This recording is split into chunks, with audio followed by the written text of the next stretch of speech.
മാന്യപ്രേക്ഷകർക്ക് നമസ്കാരം. ഇസ്രായേലും അമേരിക്കയും കൂടി ഇറാനെ എടുത്തിട്ട് അടിച്ചോണ്ടിരിക്കുക. അതിലെന്തിനാ നമ്മുടെ നാട്ടില് നമ്മുടെ രാജ്യത്ത് കലാപത്തിന് ആളുകള് രംഗത്തിറങ്ങുന്നത്? There are some psychological reasons. बिल्कुल जाऊंगी मैं, बिल्कुल मुझे एक बार मोदी जी कहते कि यहाँ से चले जाओ, मैं आपको इजाजत दे रहा हूँ और मुझे ईरान बुला ले, मैं यहाँ से ट्रम्प को नेतन्याहू को मारने के लिए जरूर जाऊंगी। मैं वो हुसैनी जो डरते नहीं है, हम 1400 साल से देखते आ रहे, हमारे बड़ों ने भी यही सिखाया है कि हमेशा गलत के खिलाफ आवाज उठाओ। अगर आज सानी खामनेई साहब को मारा इन्होंने, जो शहीद किया गया है, നിങ്ങൾ കേട്ടില്ലേ? ഞാൻ അതിന്റെ പരിഭാഷ ഒന്ന് വായിച്ചു കേൾപ്പിക്കാം.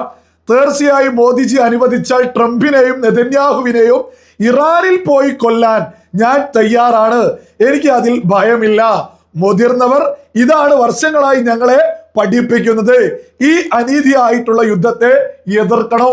ഇജാതി ഒരുപാട് ആളുകളാണ് നമ്മുടെ രാജ്യത്തിന്റെ ഏറ്റവും വലിയ ഭീഷണി. ഈ സ്ത്രീയുടെ തലക്കന്ന് താറാറില്ലല്ലേ?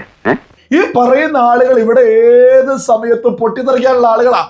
ഇതല്ലേ നമ്മൾ ഇതിലൂടെ മനസ്സിലാക്കേണ്ടത്? എന്താ നിന്റെ ഉദ്ദേശം മിസ്റ്റർ ഫിലിപ്പോസ്?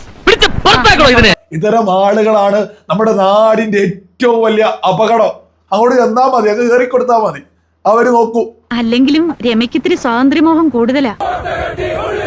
അമേരിക്കൻ ഭരണകൂടം സയനിസ്റ്റുകളെ കൂട്ടുപിടിച്ച് ലോകം മുഴുവൻ നാശം വിതച്ച് മനുഷ്യരാശിയെ കൊല ചെയ്യുന്നു.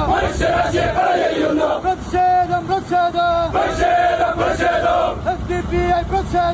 SDPI പ്രതിഷേധം. ലോകത്തിന്റെ ശാന്തി തകർക്കാൻ ലോകം മുഴുവൻ നേവൽ ബേസുകൾ എണ്ണ നിറച്ചും ലക്ഷ്യം വെച്ചും പറന്നുയരും യുദ്ധവിമാനം മനുഷ്യർ നേരെ തീതുക്കുമ്പോൾ ലോകം ഒന്നായി പറയുന്നു down down America, down down Israel. പ്രതിഷേധം മധ്യപൂർവ ദേശത്തെ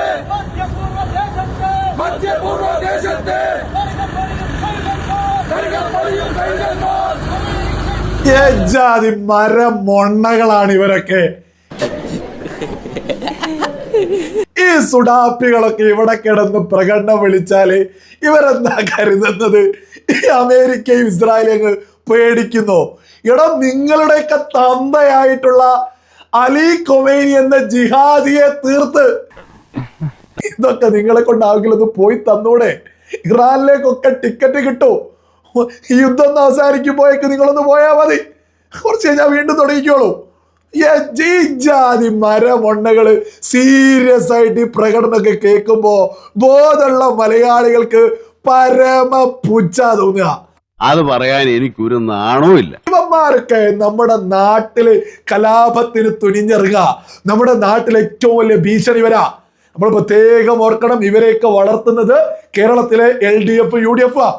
കേരളത്തിലെ LDF UDF ഈ സുഡാപ്പികളെ കേരളത്തിൽ വളർത്തുന്നത് ഒരു തർക്കമില്ലാത്ത വിഷയ. അറിയാമോ? അറിയില്ല, എന്നാ അറിയണം. ലോകത്ത് ഭീകരവാദം പോറ്റി വളർത്തുന്ന ഇറാനിലെ ആയത്തുള്ള അലി ഖൊമൈനി മതഭരണകൂടം തകർന്ന് തരിപ്പണാവേണ്ടത് ഓരോ ഇന്ത്യക്കാരന്റെയും ആവശ്യമായി മാറിയിരിക്കുന്ന ഈ സന്ദർഭത്തില് ജിഹാദി ഖൊമൈനിക്ക് വേണ്ടി ഈ ജാതി ഒരുപാട് നിറികെട്ടവര് നമ്മുടെ കേരളത്തിൽ ഉൾപ്പെടെ രംഗത്തെത്തുന്നുണ്ട്. എന്നാ ഞാൻ ഇറങ്ങട്ടെ.